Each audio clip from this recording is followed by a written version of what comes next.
मित्रों, आपका स्वागत हमारे YouTube चैनल सोच सक्सेस क्लासेस पर।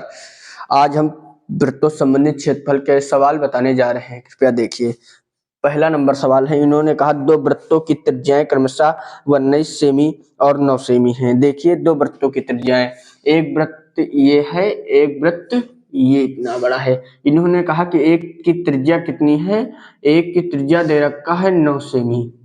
एक वृत्त की त्रिज्या 9 सेमी दे दिया है और दूसरे की 19 सेमी दे दिया है। ठीक है, और क्या ये R1 है, ये R2 है।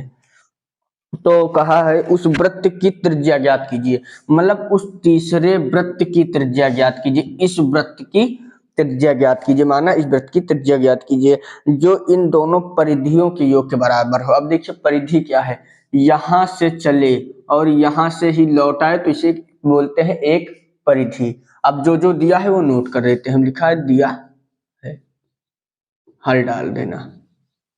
अब देखिए क्या दिया, R1 एक त्रिज्या दिया है, R1 9 सेमी है। ठीक, R1 R2 कितना दिया है, 19 सेमी है। तो प्रश्नानुसार क्या होगा, देखिए कहीं उस तीसरे वृत्त की त्रिज्या ज्ञात कीजिए। इसका मतलब हमें R3 बताना है जो इन दोनों वृत्तों की परिधियों के योग के बराबर। परिधि योग बोले तो जोड़, परिधि का सूत्र होता है वृत्त की परिधि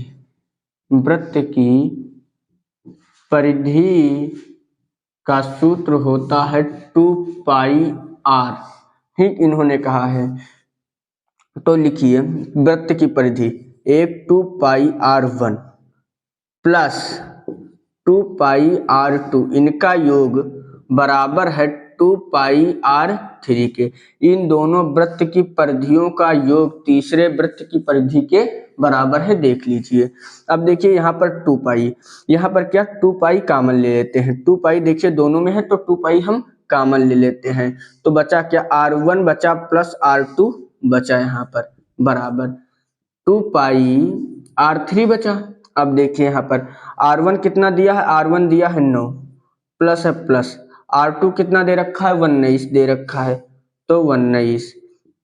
अब देखिए 2πr3, ये यहाँ पर क्या कर रहा था, गुणा, इधर आएगा करेगा भाग, तो 2π से 2π कैंसिल हो जाएगी। 19 9 कितना होता है 28, 9 9 18, 1 1 2, R3 कितना निकली, ये तीसरे वृत्त की त्रिज्या 28 सेमी निकली। यही हमारा आंसर हो जाएगा। अब देखिए आगे के सवाल और दूसरा सवाल। आई होप कि आपको ये क्वेश्चन समझ में आया होगा। अब दूसरा क्वेश्चन देखिए।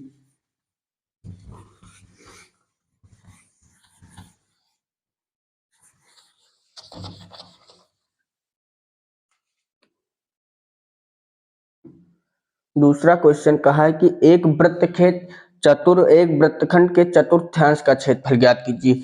देखिए ये वृत्त है, इसमें चतुर्थांश, देखिए ये वृत्त का चौथा हिस्सा, इसे बोलते हैं वृत्त का चतुर्थांश, चौथा हिस्सा। वृत्त के चतुर्थांश का सूत्र होता है वृत्त के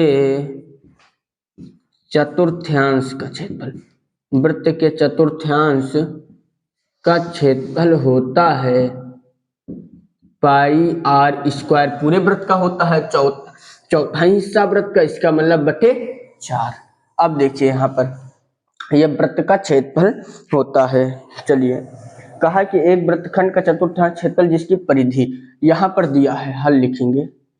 क्या दिया है, जो परिधि वो दे रखा है 22 सेमी। परिधि का मतलब होता है 2πr।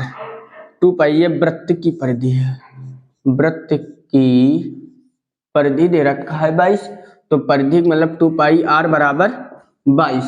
तो पहले त्रिज्या निकाल लेते हैं। 2 पाई की जगह मान 22/7 जो हम जानते हैं, त्रिज्या r बराबर कितना है 22। तो त्रिज्या निकालना तो r इधर रोकेंगे 22। ये क्या कर रहा है, इधर कर रहा है भाग, उधर जाएगा करेगा गुणा, वो सब कर रहे हैं गुणा। 2 गुणे 22 कर रहा है गुणा, इधर आएगा करेगा भाग, 2 गुणे 22। अब देखिए यहाँ पर 22 से 22 कट जाएगा, त्रिज्या निकली हमारी 7/2 सेमी निकली। अब इन्होंने कहा कि वृत्तखंड के चतुर्थांश का क्षेत्रफल। अब देखिए वृत्तखंड के चतुर्थांश का क्षेत्रफल, वृत्तखंड के चतुर्थांश का क्षेत्रफल, चतुर्थांश का क्षेत्रफल होता है पाई आर स्क्वायर अपान 4। ये होता है पूरे वृत्त का होता है पाई आर स्क्वायर, चौथा हिस्सा इसका मतलब बटे 4, पाई जगह 22/7। देखिए त्रिज्या हमारी कितनी निकली थी 7/2, आर स्क्वायर इसका मतलब गुणे 7/2।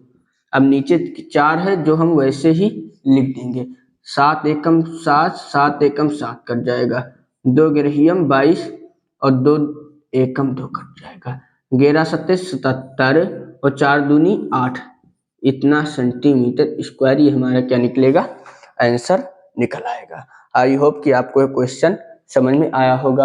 अब हम लेते हैं नेक्स्ट क्वेश्चन।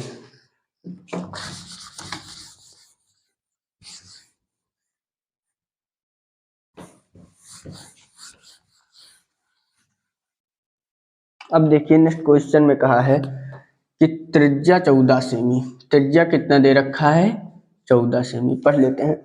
त्रिज्या 14 सेमी वाले वृत्त के एक चाप केंद्र पर 60 कोण आंतरित करता है। थीटा कितना दे रखा है 60 अंश, 60 अंश आंतरित करता है, ज्ञात कीजिए चाप की लंबाई। अब यहाँ पर देखिए चाप की लंबाई का सूत्र होता है, यहाँ पर लिखा दे रहे हैं चाप की लंबाई बराबर होता है 2 पाई आर थीटा अपान 360 अंश होता है। कुछ सूत्र और है लिख लीजिए। त्रिज्यखंड का क्षेत्रफल होता है, त्रिज्यखंड का क्षेत्रफल होता है पाई आर स्क्वायर थीटा अपान 360 होता है। अब देखिए बस इतने ही, अभी आएंगे तो हम लिखाते चलेंगे। अब देखिए इन्होंने कहा है तो प्रश्नानुसार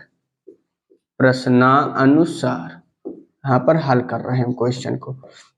तो चाप की लंबाई पूछा है तो ये फॉर्मूला लगेगा 2 पाई आर थीटा अपान 360 अंश, 2 है तो 2 लिख दीजिए, पाई जगह 22/7। त्रिज्या कितनी है 14 सेमी, 14 लिख दीजिए, थीटा कितना है हमारा 60 अंश है, 60 अंश लिख दीजिए, बटे 360 है, 360 कर दीजिए, 0 से 0 कटा, 6 एकम 6 जो कटता है काट लीजिए, 6 36, 2 एकम 2, 2 3 6, 7 एकम 7, 7 दूनी 14, तो निकलेगा 2 दूनी 4, 2 दूनी 4, 22 दूनी 44 अपान 3। आप इसे भाग दीजिए। चलिए अगर आपको भाग देना नहीं आता तो ऐसे 3 भाग कर सकते हैं, 3 एकम 3 1, 3 चौक 12, 2 14, 2 इधर पॉइंट लगाएंगे, 0 बढ़ाएंगे, 3 छंग 18, 2 20, पॉइंट 0, 3 छंग 18, इसी तरह एक बढ़ा कर लेंगे, इसको करेंगे 14.667, इतना सेमी ये आपका आंसर हो जाएगा। दोबारा इन्होंने पूछा है त्रिज्यखंड का क्षेत्रफल, चाप द्वारा बनाए गए त्रिज्यखंड का क्षेत्रफल। देखिए त्रिज्यखंड का क्षेत्रफल मैंने लिखा दिया गया है, तो अब ये फर्स्ट था। अब दूसरा त्रिज्यखंड का क्षेत्रफल ज्ञात करना हमें। लिखिए त्रिज्यखंड, त्रिज्यखंड का क्षेत्रफल बराबर होता है पाई आर स्क्वायर थीटा अपान 360 होता है। पाई की जगह हम जानते हैं कि 22/7 है, त्रिज्या कितनी है भैया 14 है, आर स्क्वायर इसका मतलब डबल बार 14 गुणे 14, थीटा कितना है भैया 60 अंश है, तो 60 अंश लिख दीजिए अपान 360, नीचे सूत्र तो वैसे लिख दीजिए, 0 से 0 कटा, 6 एकम 6, 6 36, 7 एकम 7, 7 दून 14, 2 एकम 2, 2 3 6। अब देखिए कितना बचा 22 गुणे 14 अपान 3 बचा, तो बराबर 14 दूना 28 के 8 हासिल लाएगा 2, 14 दूना 28, 2 30, 3 से भाग 3 एकम 3, इधर भाग दे देते हैं 3 को 308 से, 3 एकम 3 या 3 धम्मा 30 कर देंगे, ये कट जाएगा, 8 बचेगा। अब देखिए यहाँ पर पॉइंट लगाए, पॉइंट अभी नहीं लगेगा, 3 दूनी 6, 2 8 2, अब पॉइंट लगेगा, 0 बढ़ेगा, 3 छंग 18, 3 छंग 18, 6 6 7 बढ़ता ही जाएगा, तो एक बढ़ाकर लिख देंगे। अब देखिए इस आप पूरे कैलकुलेट करेंगे, 1 पॉइंट कितना आएगा, 102.667 सेमी, ये आपका आंसर हो जाएगा सेमी स्क्वायर। आई होप कि आपको ये क्वेश्चन समझ में आया होगा। अब हम लेते हैं एक नेक्स्ट क्वेश्चन, आखिरी क्वेश्चन है, बने रहिए हमारे वीडियो के साथ। लास्ट क्वेश्चन होगा वही। अगर आपको कोई दिक्कत हो रही तो हमें कमेंट बॉक्स में जरूर लिखकर भेजना है।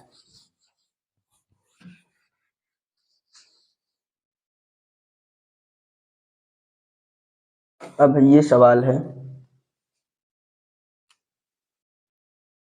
चौथा नंबर सवाल है कि दो वृत्तों की त्रिज्याएं 8 सेमी और 6 सेमी है, उस वृत्त की त्रिज्या ज्ञात कीजिए जिनका क्षेत्रफल इन दोनों वृत्तों के योग के बराबर हो। देखिए एक वृत्त ये है, दूसरा ये बड़ा सा वृत्त है, क्योंकि इसकी त्रिज्या कितना दे रखा है भाई, एक की दे रखा है 6 सेमी त्रिज्या, एक की दे रखा है 8 सेमी, तो उस तीसरे वृत्त की त्रिज्या बोल रहा है ये कि R3 क्या होगी। तो यहाँ पर लिखेंगे हल, क्या है भाई, R1 बराबर 6 दे दिया है, उसी प्रकार तो R2, ये क्या है R2 बराबर 8 सेमी, 8 सेमी, उस वृत्त की त्रिज्या ज्ञात की जिसका क्षेत्रफल इन दोनों वृत्तों के क्षेत्रफल के योग के बराबर हो। तो प्रश्नानुसार देखिए पहले वृत्त का क्षेत्रफल pi r square 1 plus pi r square 2 बराबर होगा पाई आर स्क्वायर 3 के। ये कहा है क्वेश्चन में इन दोनों वृत्तों का क्षेत्रफल का योग तीसरे वृत्त के क्षेत्रफल के योग के बराबर होगा। अब देखिए इसमें दोनों में पाई कॉमन है, तो पाई हम कॉमन ले लेते हैं, बचा R1 स्क्वायर लगा देते हैं, दूसरे में R2 स्क्वायर है जो ठीक है, पाई आर स्क्वायर 3।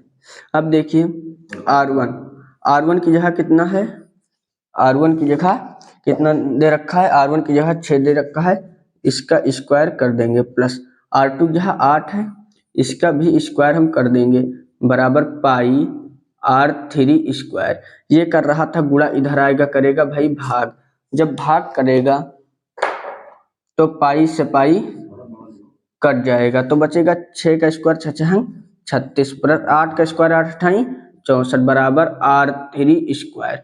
36 में 64 जोड़ेंगे आप तो 100 आएगा, बराबर R3। देखिए इधर से स्क्वायर हटेगा तो इधर रूट लग जाएगा, किसी संख्या के ऊपर रूट, इसका मतलब 10 गुणे 10 बराबर R3, तो जिसका जोड़ा बन जाएगा वो बाहर निकल आएगा, तो R3 बराबर कितना निकला भाई 10 सेमी, 10 सेमी, ये रही तीसरी वृत्त की त्रिज्या। अब देखिए आई होप कि आपको ये क्वेश्चन समझ में आए होंगे। अगर आपको कोई भी डाउट हो तो हमें कमेंट बॉक्स में जरूर लिखकर भेजना।